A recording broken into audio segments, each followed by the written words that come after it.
दोस्तों आप सभी लोगों का हमारे चैनल जीसीजी न्यूज पर स्वागत है। तो मैं यहाँ पर भर्ती की जानकारी आपको सीजीपीएससी सीजी व्यापम द्वारा जो भी गाइडलाइन जारी होता है और बेरोजगारी भत्ता को लेकर जो भी गाइडलाइन जारी होता है उसकी जानकारी मैं लेकर आते रहता हूँ दोस्तों। तो आज जो जानकारी लेकर आया हूँ जिला सत्र न्यायालय जो है वहां से ये वैकेंसी आई है, तो आप लोग जरूर पूरा वीडियो देखिएगा। तो चलिए आगे देखते हैं। अगर चैनल पर नए हो दोस्तों तो आप लोग लाइक शेयर सब्सक्राइब जरूर करिएगा, बेल ऑल का ऑप्शन जरूर दबाइएगा दोस्तों। चलिए देखते हैं दोस्तों जो वैकेंसी जारी हुई इसकी नोटिफिकेशन। विभागीय जो नोटिफिकेशन है कार्यालय जिला कलेक्टर एवं सत्र न्यायाधीश दुर्ग से ये सीधी भर्ती विज्ञापन जारी हुआ है, जो कि दुर्ग दिनांक 9/6/2023।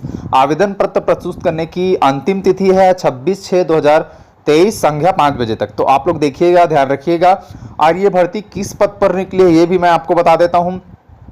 स्टेनोग्राफर हिंदी इंग्लिश, सहायक ग्रेड 3 निष्पादन लिपिक, साक्ष्य लेखक, सहायक अभिलेखापाल और प्रतिपिकार आदेशिका लेखक, जूनियर नायब नाजिर सेल आमीन, वृत्तीय दफ्तरी कर्म फर्रास एवं आकस्मिकता निधि के कर्मचारियों के पदों पर अर्हता प्राप्त भारतीय नागरिकों और भारत सरकार द्वारा मान्य अन्य श्रेणी के अभ्यर्थियों के लिए निर्धारित प्रारूप में आवेदन पत्र आमंत्रित किए जाते हैं।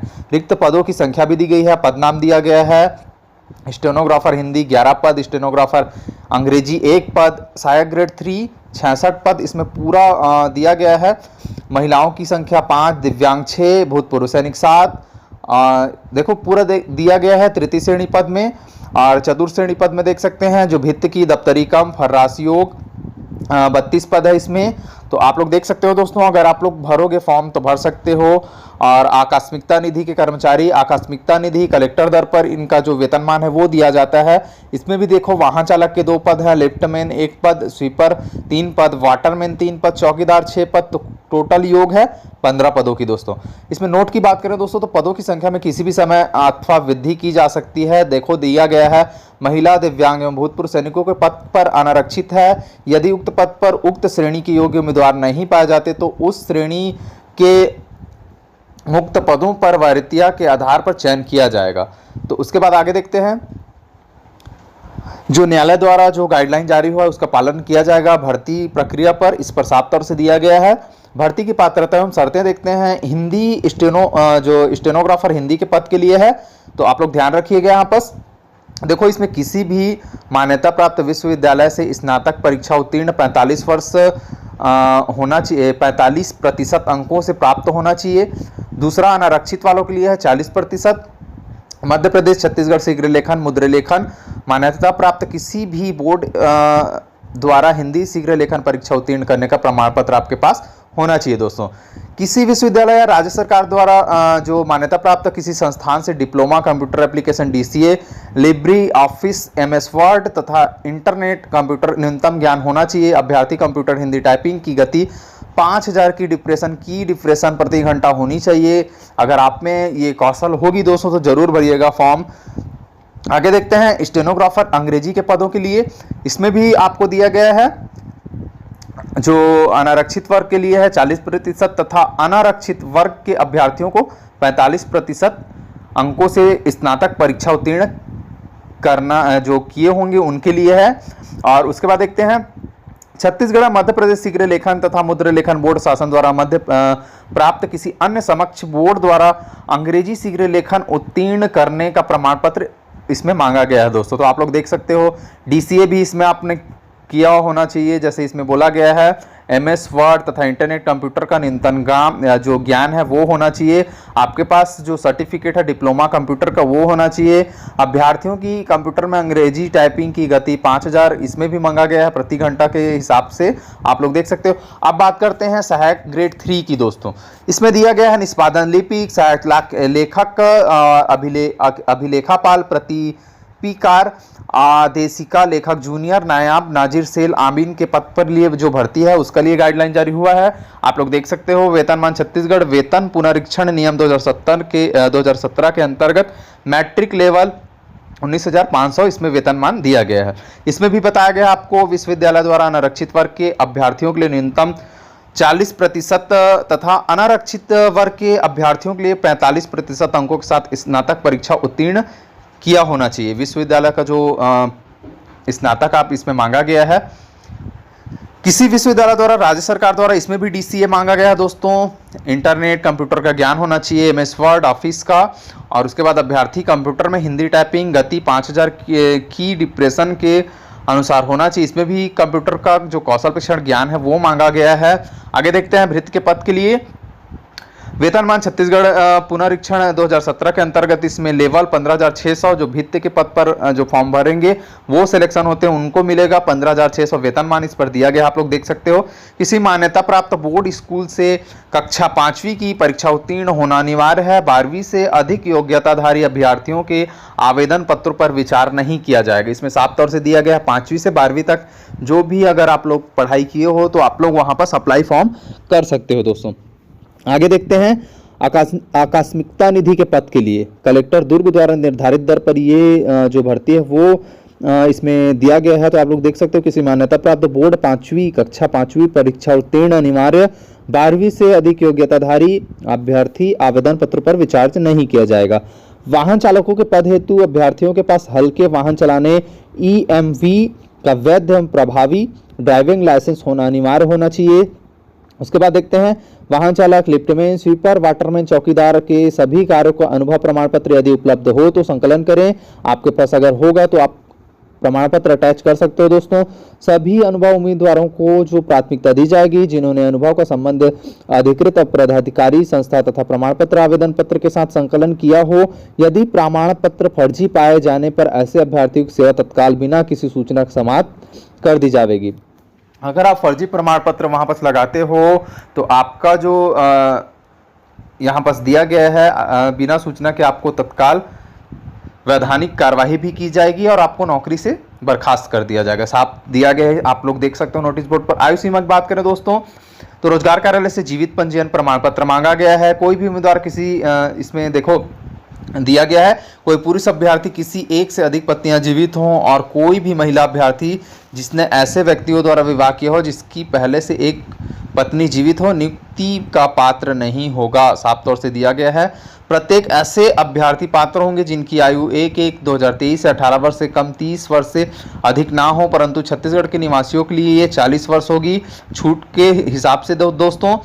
तो आगे देखते हैं छत्तीसगढ़ राज्य के स्थानीय निवासी अनुसूचित जनजाति अन्य पिछड़ा वर्ग और गैर क्रीमी लेयर महिला इत्यादियों के लिए अधिकतम आयु सीमा राज्य शासन द्वारा जो छूट दी गई है वह छूट यथावत लागू रहेगी तथा सामान्य प्रशासन विभाग द्वारा आयु के समस्त संबंध में समय समय पर जारी दिशा निर्देशों का पालन किया जाएगा। इसमें साफ तौर से दिया गया, आप लोग देख सकते हो।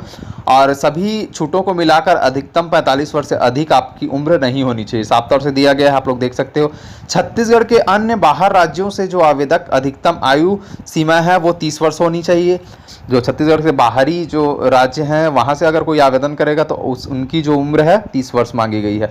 आयु संबंधी प्रमाण पत्र के लिए हाई स्कूल हायर सेकेंडरी परीक्षा प्रमाण पत्र जिसमें जन्म तिथि का उल्लेख हो मान्य होगा। जो अभ्यर्थी उच्चतर आयु सीमा में छूट चाहे उन्हें संबंधित दस्तावेज प्रस्तुत करना अनिवार्य होगा। आगे देखते हैं उच्च आयु सीमा।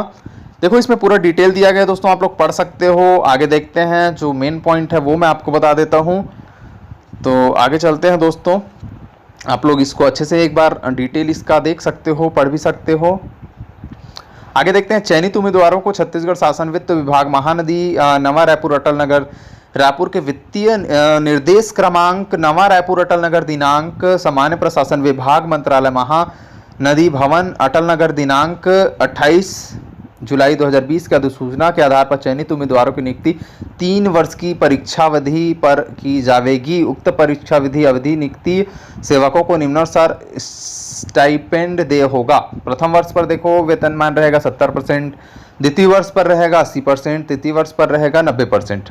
आगे देखते हैं, इसका अवलोकन कर लेते हैं। आगे आवेदन प्रस्तुत करने की प्रक्रिया भी यहाँ पर दी गई है। तो देखो ये सबसे बड़ा मेन पॉइंट है, मैं आपको बता देता हूं। आवेदन पत्र विज्ञापन 7 संकलन प्रारूप के में प्रस्तुत किए जा सकेंगे। पूर्णतः भरे हुए आवेदन पत्र दिनांक 26/6/2023 की संध्या 5 बजे तक बंद लिफाफे में जिस पर स्पष्ट रूप से आवंटित पद के नाम के पदों की नियुक्ति हेतु आवेदन पत्र लिखा हो, जिसे कार्यालय जिला एवं सत्र न्यायाधीश दुर्ग छत्तीसगढ़ पिन कोड यहाँ पर इस पते पर आपको भेजना है 491001 के पते पर परीक्षा सेल अनुभाग के नाम से registered post speed post courier द्वारा अंतिम तिथि के पूर्व भेजे जा सकेंगे। अन्य किसी माध्यम से प्रेषित अगर आवेदन पत्र आप वहां भेजते हो तो आपका आवेदन स्वीकार नहीं किया जाएगा, साफ तौर से लिखा हुआ आप लोग देख सकते हो। और 26/6/2023 संध्या 5 बजे तक उपरांत आवेदन पत्रों पर विचार नहीं किया जाएगा। 26/6/2023 5 बजे के ऊपर अगर आप भेजते हो तो वो आवेदन पत्र स्वीकार नहीं किया जाएगा। तो आप लोग ध्यान रखिएगा इस बात को दोस्तों। न्यायालय दुर्ग वेबसाइट पर इसका आप लोग अवलोकन कर सकते हो, देख रहे हो यहाँ पर वेबसाइट दिया गया है। आगे देखते हैं, चयन प्रक्रिया भी यहाँ पर दी गई है, इसको भी मैं एक बार आपको डिटेल में बता देता हूँ दोस्तों।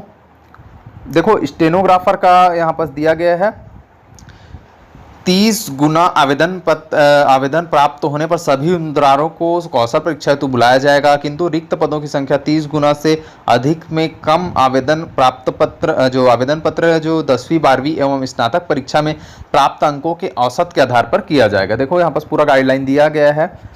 आगे देखते हैं दोस्तों, अब भित्ति की बात कर लेते हैं। उसका तो मैं आपको बता दिया, यहाँ पर आप लोग एक बार और पढ़ लीजिए, आप लोग अच्छे से एक बार देख लीजिएगा दोस्तों। देखो भित्ति एवं आकस्मिकता निधि के पद के चयन हेतु कौशल परीक्षा जिला एवं सत्र न्यायाधीश दुर्ग द्वारा जो गठित कमेटी है वो इसको आयोजित करेगी। भित्ति के पदों पर चयन हेतु 50% अंकों की कौशल एवं शारीरिक परीक्षा साक्षात्कार आयोजित की जाएगी, जिसमें अभ्यर्थियों को शारीरिक क्षमता, बौद्धिक क्षमता, आज्ञाकारिता एवं कार्य के कुशलता इत्यादि बिंदुओं पर परखा जाएगा। साफ तौर से दिया गया, आप लोग देख सकते हो।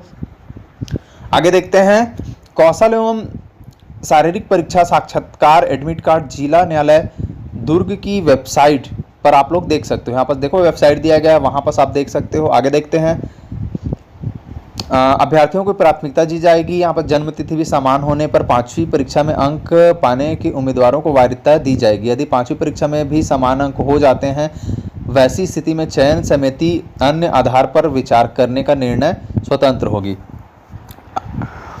देखो आपको यहाँ पर दिया गया है जो चयन प्रक्रिया है उसके भी बारे में। भित्ति पद पर भित्ति के लिए भी यहाँ पर दिया गया है, स्टेनोग्राफर के लिए भी दिया गया है। कौशल परीक्षा देखो यहाँ पर पूरा दिया गया है दोस्तों, कौशल परीक्षा कैसे होगी, सहायक ग्रेड 3 और हिंदी स्टेनो का भित्ति के पद पर आप लोग अच्छे से पढ़ लेना दोस्तों। तो ये भर्ती जो जारी हुई थी। चलो अब आगे बात करते हैं आवेदन पत्र का प्रारूप कैसे भरना है। देखो यहाँ पर आपको फोटो लगाना है, आवेदित पद का नाम, अभ्यर्थी का पूरा नाम, उसके बाद अंग्रेजी में। तो आप लोग ध्यान रखिएगा, जो आवेदन करोगे वो साफ साफ इसमें लिखना दोस्तों, कोई भी काट छांट नहीं करना आपको। तो आगे देखते हैं, पिता का नाम, जन्म तिथि अंकों में यहाँ पर पूरा दिया गया है, दिनांक आप लोग डाल सकते हो। क्या अभ्यर्थी दिव्यांग है, अगर है तो हाँ, यदि दिव्यांग की प्रकार भी डाल सकते हो। क्या अभ्यर्थी भूतपूर्व सैनिक है, अगर हाँ तो हाँ, नहीं तो नहीं। 10वीं परीक्षा प्राप्तांक प्रतिशत, 12वीं का स्नातक प्राप्तांक प्रतिशत, रोजगार कार्यालय का जीवित पंजीयन इसमें है तो आप हाँ में टिक करना दोस्तों। राष्ट्रीयता देख सकते हो, पत्र व्यवहार पता, स्थानीय पता, रोजगार कार्यालय का जीवित पंजीयन पर जो क्रमांक है वो आप लोग भरिएगा। रोजगार कार्यालय का नाम, क्या अभ्यर्थी विवाहित हो, अगर है तो आप लोग टिक कर सकते हो। आगे देखते हैं, शैक्षणिक तकनीकी योग्यता, परीक्षा का नाम, उत्तीर्ण वर्ष, इसमें देखो पूरा दिया गया, आप लोग भर सकते हो। कार्य अनुभव विवरण, पद का नाम, जैसा अगर आप कहीं कार्य कर रहे थे वहाँ पर आपको अनुभव प्रमाण पत्र दिया गया है तो वो आप भर सकते हो, किस डेट में आपने किया था। अभ्यर्थी का मोबाइल नंबर, सिंपल सा दोस्तों आप लोग भर सकते हो। संकलन प्रमाण पत्रों की सूची। आगे देखते हैं, आवेदन पत्र का प्रारूप, जिला एवं सत्र न्यायाधीश, आवेदित पद का नाम, इसमें भी देखो पूरा दिया, अभ्यर्थी का पूरा नाम, अभ्यर्थी का इंग्लिश में आपको नाम देना है। देखो दोस्तों पूरा देख रहे हो आप लोग कैसे भरना है। स्थानीय पता देख रहे हो, यहाँ पर तकनीकी शिक्षा का भी दिया गया है। अब देखो लास्ट में आपको क्या देना है, यहाँ पर यदि अभ्यर्थी कोई भी प्रकरण न्यायालय में लंबित हो या उससे न्यायालय द्वारा दोष सिद्ध किया गया हो उसका विवरण यहाँ पर आपको डालना है, अगर है तो, नहीं है तो नहीं डालना है। अब देखो यहाँ पर घोषणा पत्र में क्या लिखा है, मैं दत्त द्वारा घोषित करती हूँ कि इस प्रपत्र में दिए गए समस्त विवरण तथा संकलन अभिलेख मेरी व्यक्तिगत जानकारी और विश्वास के अनुसार सत्य है और यदि मिथ्या पाए जाते हैं तो मेरी उम्मीदवारी नियुक्ति चाहे निरस्त किए जाने योग्य होगी। अभ्यर्थी का हस्ताक्षर, नाम एवं पूरा पता आप लोग देख सकते हो। तो आप लोग देख लेना दोस्तों, कैसे भरना है आपको मैंने पूरा बता दिया, डिटेल भी आप पढ़ सकते हो। तो चैनल पर नया हो तो लाइक शेयर सब्सक्राइब जरूर करिएगा दोस्तों। इसी तरह भर्ती की जानकारी और बेरोजगारी भत्ता को लेकर जो भी सवाल हो आप लोग कमेंट कर सकते हो। तो चलिए मिलते हैं दोस्तों नेक्स्ट वीडियो पर। धन्यवाद दोस्तों।